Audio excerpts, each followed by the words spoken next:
नमस्कार, ANB news देख रहे हैं आप और मैं हूं आपके साथ सलोनी मलिक। न्यूज एट 12:30 में आपका स्वागत है। बुलेटिन का आगाज करते हैं।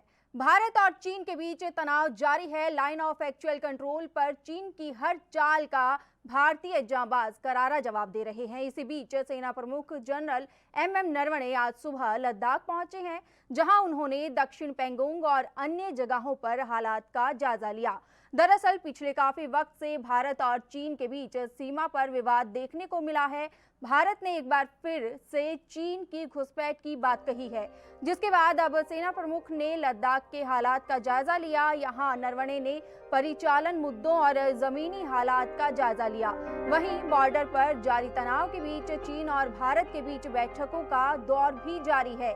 इस बीच भारत ने लद्दाख में पेंगोंग इलाके में नॉर्थ फिंगर फोर्ट को फिर से अपने कब्जे में ले लिया है। जून महीने के बाद पहली बार भारतीय सेना ने कब्जे में ये इलाका पूरी तरह से आ गया है। अब यहां से सबसे निकट की चीनी पोस्ट फिंगर फोर के ईस्ट हिस्से में है, जो भारतीय सेना की पोजीशन से कुछ मीटर की दूरी पर है। बता दें कि 29-30 अगस्त को चीन ने लद्दाख के पेंगोंग लेक इलाके में घुसपैठ की कोशिश की थी, जिसे भारतीय जवानों ने नाकाम कर दिया। भारतीय सेना को 29 अगस्त की रात एलएसी की तरफ पेंगोंग लेक के दक्षिणी किनारे पर कुछ संदिग्ध गतिविधियों का पता चला। ये चीनी सैनिकों का काफिला था, जिसमें कई जीप और एसयूवी शामिल थे। इस इलाके के पहले से तैनात भारतीय सेना के जवानों ने तुरंत सक्रियता दिखाते और तेजी से पहाड़ी पर चढ़कर अपना मोर्चा संभाल लिया और नॉर्थ फिंगर फोर्ट को अपने कब्जे में ले लिया।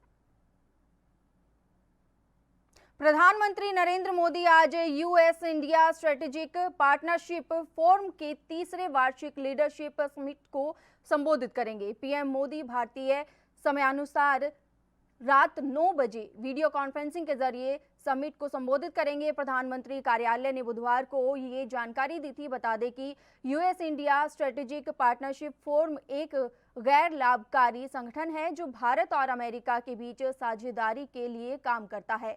31 अगस्त से शुरू हुए 5 दिवसीय शिखर सम्मेलन का विषय US India navigating you challenge है। इस विषय में विभिन्न विषयों को शामिल किया गया है। वहीं समिट में पीएम मोदी चीन के साथ ताजा हालातों पर भी बात कर सकते हैं। बता दें कि मौजूदा समय में भारत और चीन के बीच तनाव बना हुआ है।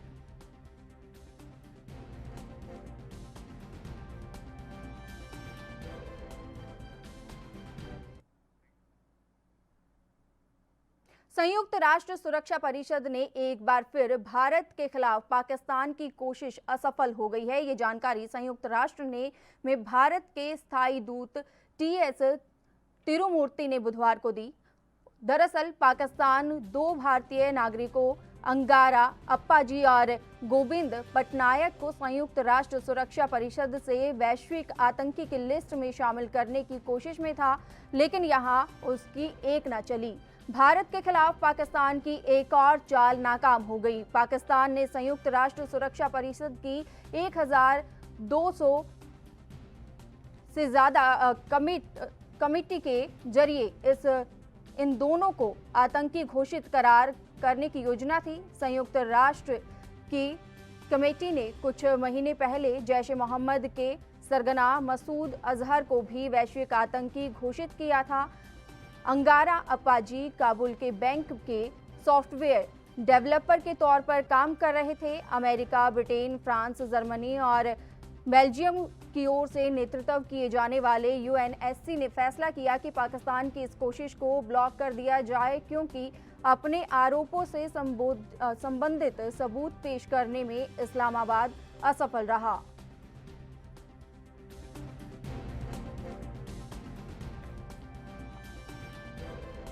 आपको बता दें कि संयुक्त राष्ट्र सुरक्षा परिषद ने एक बार फिर भारत के खिलाफ पाकिस्तान की कोशिश असफल हो गई है। ये जानकारी संयुक्त राष्ट्र के भारत के स्थायी दूत टीएस तिरुमूर्ति ने बुधवार को दी। दरअसल पाकिस्तान 2 भारतीय नागरिकों अंगारा पाजी और गोविंद पटनायक की संयुक्त राष्ट्र सुरक्षा परिषद से वैश्विक आतंकी की लिस्ट में शामिल करने की कोशिश में था।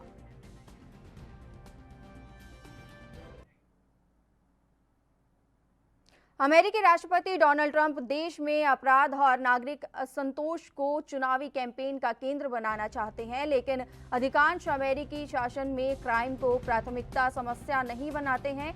वे नस्लवाद के खिलाफ चल रहे विरोध के प्रति सहानुभूति रखते हैं। बता दें कि नवंबर में अमेरिका में चुनाव होना है। इसे लेकर रॉयटर्स द्वारा एक सर्वे किया गया, जिसमें ये बात सामने आई कि इस सर्वे के मुताबिक 40% लोगों ने मौजूदा राष्ट्रपति ट्रंप में अपना विश्वास जताया।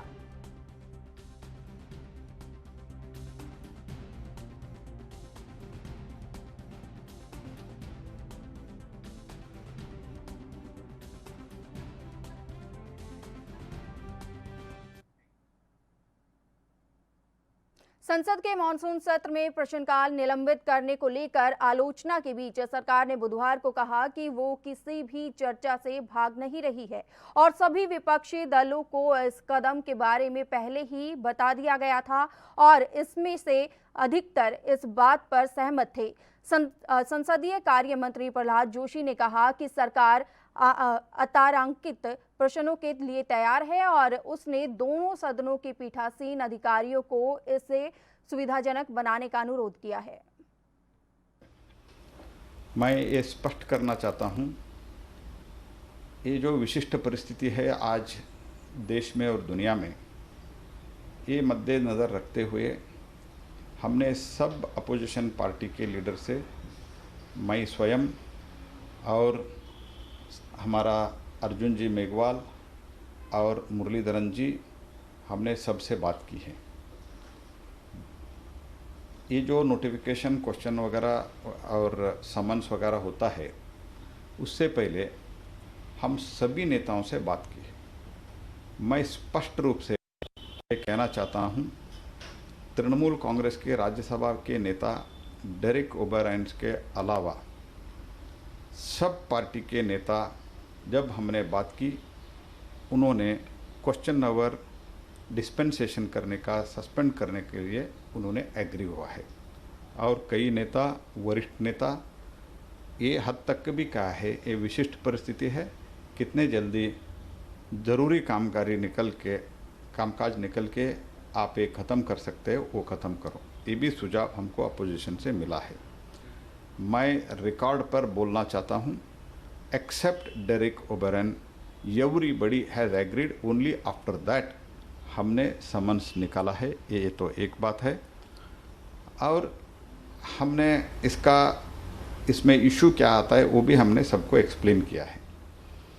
एक तो ऑफिसर गैलरी में जो बिठाने का है प्रॉब्लम, ये प्रॉब्लम भी हमने एक्सप्लेन किया है। लेकिन मैं स्पष्ट कहना चाहता हूँ, और अनस्टार्ड क्वेश्चन के लिए भी सरकार ओपन है।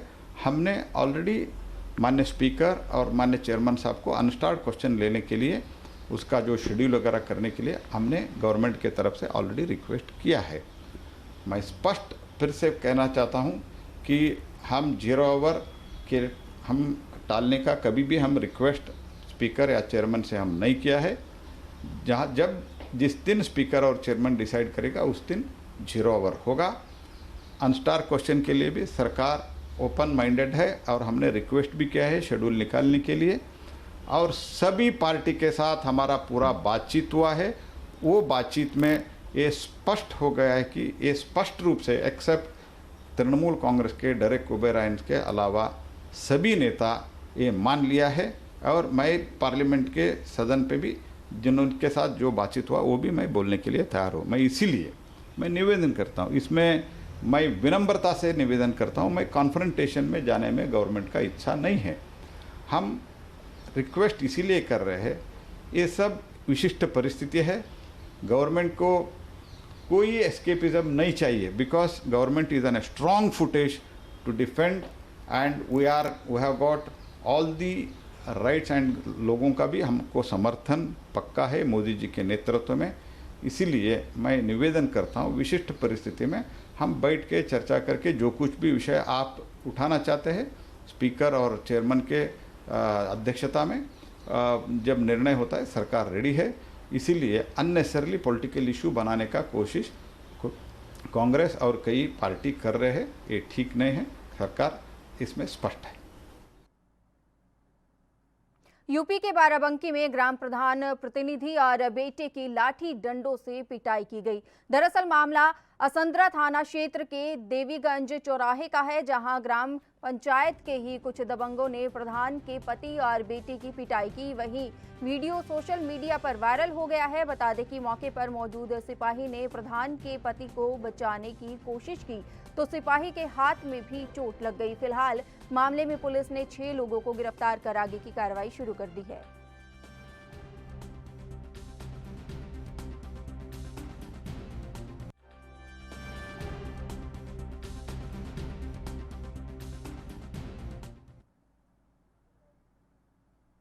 यूपी के बुलंदशहर में दबंगों की दबंगई का वीडियो सामने आया है। दरअसल मामला बुलंदशहर के सिकंदराबाद का है, जहां पर बाइक टच होने को लेकर बाइक सवार युवक के साथ जमकर मारपीट हुई। मारपीट में बाइक सवार को गंभीर चोटें आई हैं। घटना का वीडियो तेजी से सोशल मीडिया पर वायरल हो रहा है। घटना का वीडियो वायरल होने के बाद भी पुलिस ने कोई कार्रवाई अभी तक नहीं की है।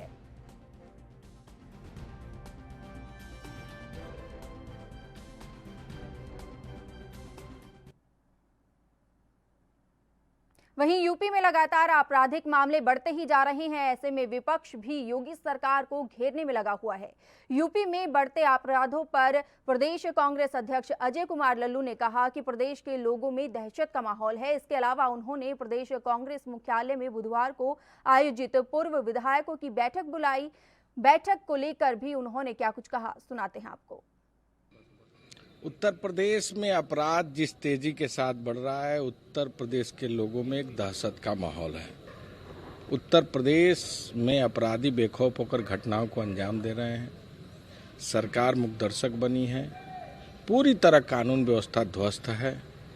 सरकार लगातार केवल आंकड़ों की बाजीगरी में पूरे उत्तर प्रदेश को उलझा कर रखे। किसी व्यक्ति का जान सुरक्षित नहीं है। आज आदमी घर से निकलेगा, सवेरे शाम को आ पाएगा कि नहीं, ये भी अपने आप में एक शंका का विषय है। पूरी तरह लॉ एंड ऑर्डर इस उत्तर प्रदेश में फेल है। भावना और भाईचारा, जिस तरह के हालात उत्तर प्रदेश में दिन पर दिन बनते जा रहे हैं, राजनीतिक, सामाजिक और पत्रकारों के साथ दमन की राजनीति चल रही है।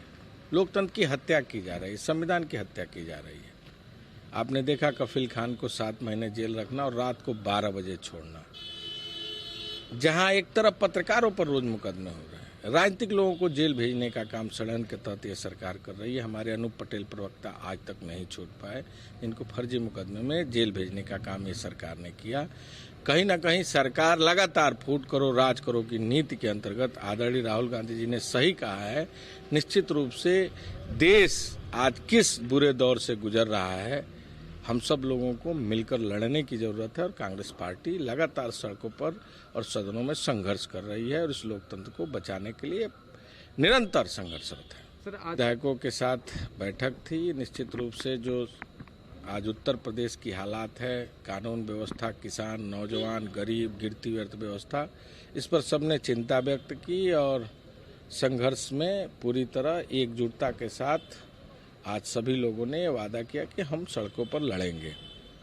जहां तक देखा जाए तो कहीं ना कहीं उत्तर प्रदेश की राजनीतिक भौगोलिक दृष्टिकोण पर भी एक गंभीरता से चर्चा हुई। संगठन के विस्तार में, संगठन को और मजबूत बनाने के क्रम में भी सभी विधायकों ने अपनी अपनी राय दी और साथ ही साथ राजीव जी के नाम पर जो प्रतियोगिता आयोजित होनी है 13-14 को, उसमें सबने अपनी सहभागिता निभाने की बात कही।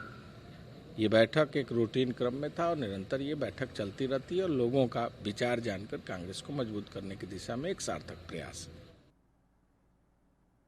बॉलीवुड अभिनेता सुशांत सिंह राजपूत की सीबीआई जांच लगातार जारी है और आए दिन मामले में नए नए खुलासे हो रहे हैं। अब तक सीबीआई और ईडी रिया चक्रवर्ती समेत उनके माता पिता समेत 8 लोगों से पूछताछ कर चुकी है। वहीं नार्कोटिक्स कंट्रोल ब्यूरो के साथ ही ईडी भी मामले में ड्रग्स एंगल की जांच कर रहा है। वहीं अब परिवार की ओर से एफआईआर को लेकर आरोप लगाए जा रहे हैं कि सुशांत केस में मुंबई पुलिस ने सुशांत की बहनों से मराठी में लिखी गई एफआईआर पर हस्ताक्षर करवाए। इस मामले में बोलते हुए महाराष्ट्र के गृह मंत्री अनिल देशमुख ने क्या कुछ कहा, सुनाते हैं आपको। ऐसा है कि सभी लोग जानते हैं कि महाराष्ट्र पुलिस हो या मुंबई पुलिस हो, पूरे भारत में महाराष्ट्र पुलिस और मुंबई पुलिस का नाम है। स्कॉटलैंड यार्ड के साथ में महाराष्ट्र पुलिस की तुलना की जाती है। और ऐसे इसमें जो सुशांत सिंह के इसमें जो जिस प्रकार से मुंबई पुलिस को जो टारगेट बनाया गया, उसके बारे में जो रिटायर्ड आईपीएस अधिकारी है उन्होंने जो याचिका दाखिल की है उसका मैं स्वागत करता हूँ। सुशांत सिंह राजपूत मामले में सीबीआई की जांच जारी है। इस बीच अभिनेता के पिता के सिंह का एक बयान सामने आया है। सुशांत सिंह राजपूत के पिता के सिंह ने अपने बयान में मुंबई पुलिस से कहा था कि हो सकता है उसके बेटे ने उदासी की वजह से आत्महत्या कर ली है। मुझे सुशांत की मौत को लेकर किसी से कोई शिकायत नहीं है। बता दें कि सुशांत के पिता के सिंह ने शुरू में पटना में एक एफआईआर दर्ज कराई थी और जिसमें उन्होंने रिया चक्रवर्ती पर सुशांत सिंह को आत्महत्या के लिए उकसाने का आरोप लगाया।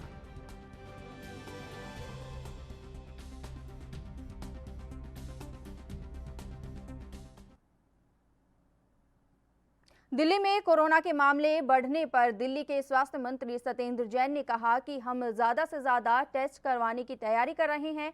कल करीब 30,000 टेस्ट हुए थे, आज 35,000 टेस्ट होंगे। कुछ दिनों के लिए हो सकता है कि लगे मामले बढ़ने लगे हैं, लेकिन कुछ दिनों के बाद मामले कम आएंगे। उन्होंने और क्या कुछ कहा, सुनाते हैं आपको।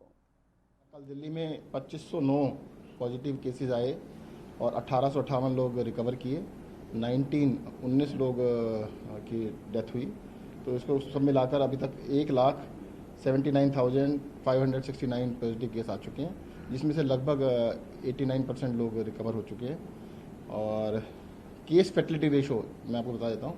केस फैटिलिटी रेशो होती है कि कितने नंबर ऑफ केसेज आए और उसके रेशो में कितनी डेथ हुई, जो एक टाइम पर 3.5% के करीब था। कल टेस्ट 30,000 के करीब हुए थे, आज 35,000 के करीब टेस्ट हैं। तो उसको टेस्ट को हम ज़्यादा से ज़्यादा बढ़ा रहे हैं। हम चाहते हैं कि एक भी पॉजिटिव केस ना बचे।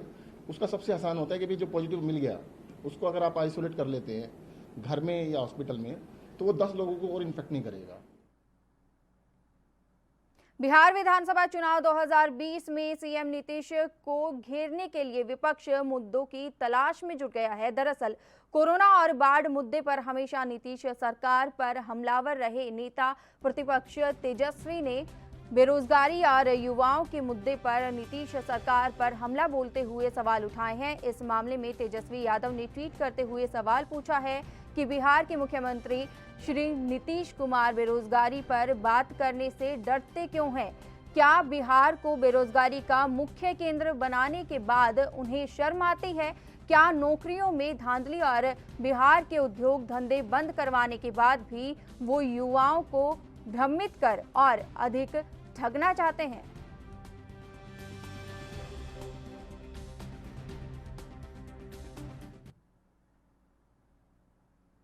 उत्तर प्रदेश के प्रयागराज में गंगा नदी का जलस्तर बढ़ने से निचले इलाकों में पानी भर गया है, जिसके चलते लोगों को परेशानियों का सामना करना पड़ रहा है। उनका कहना है कि पानी बहुत तेजी से बढ़ रहा है। झुग्गी झोपड़ियों में रहने वालों को भी बहुत दिक्कतें हो रही हैं, आने जाने में भी दिक्कतें हो रही हैं।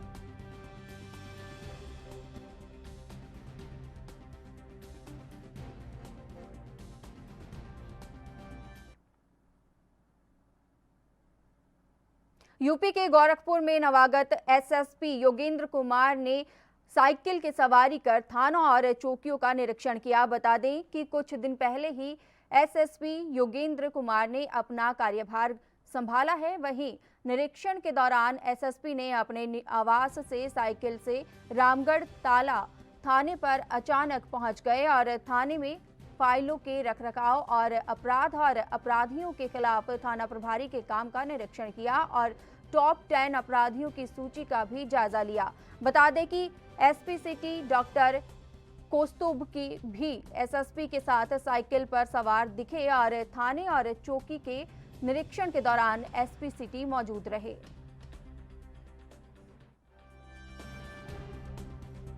निकले हैं और आपके आने के बाद अब पहली बार ऐसा लग रहा है कि आप एक एक चौकी को जो है बहुत बारीकी से और थाने को देख रहे हैं। सर क्या आपको मिला, क्या अच्छा क्या बुरा? ये हम रामगढ़ ताल थाने पे है अभी। इससे पहले मैंने बटलेगंज चौकी है, अभिकाइन चौकी है, जितनी भी चौकी से हम लोग घूम करके और इसको देख रहे हैं हम लोग। इसमें सभी थानों की अलर्टनेस चेक कर रहे हैं, चौकी इंचार्ज लोग अलर्टनेस चेक कर रहे हैं, उनके टॉप 10 अपराधियों के बारे में जानना चाह रहे हैं कि उनके टॉप 10 अपराधियों की कार्रवाई शुरू करें, उस पर क्या कार्रवाई हुई, लुटेरे पर क्या कार्रवाई हुई, पल्सर और मोटरसाइकिल से जो बिना नंबर प्लेट की और 3 सवारी जो चल रही है उनके विरुद्ध क्या कार्रवाई कर रहे हैं इसको और कैसी चेकिंग कर रहे हैं, उसको हम लोग आकस्मिक रूप से घूम करके देख रहे हैं। अच्छा सर, भुवनेश्वर में इन दिनों सब्जियों के दाम आसमान छू रहे हैं। हर दिन सब्जियों के दामों में उछाल देखने को मिल रहा है। जब लॉकडाउन लगा था तब जनता की समस्या को देखते हुए सब्जियां कम दामों में मिल रही थी, लेकिन अब अचानक से सब्जियों के दामों में उछाल देखने को मिल रहा है, जिससे आम लोगों की समस्या बढ़ गई है। लोगों के काम और व्यवसाय सभी बंद है, जिसकी वजह से कोई आमदनी नहीं है। आमदनी न मिलने की वजह से लोग सब्जियों के बढ़े दाम देने में असमर्थ साबित हो रहे हैं।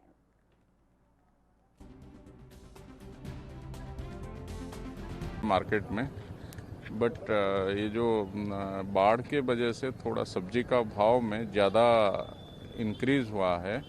इसके वजह से ऑलमोस्ट आलू प्याज का तो लगभग 5-10 रुपया ज़्यादा है, बट सब्जी में जैसे लौकी है, केला है, टमाटर है, बैंगन है, ये सब में लगभग 10 से 20 रुपया पहले से ज़्यादा है। ये तो होलसेल मार्केट में है, इसीलिए हम आए थे। न्यूज़ 12:30 में मेरे साथ इतना ही। देश और दुनिया की तमाम खबरों के लिए बने रहिए एएनबी न्यूज़ के साथ। नमस्कार।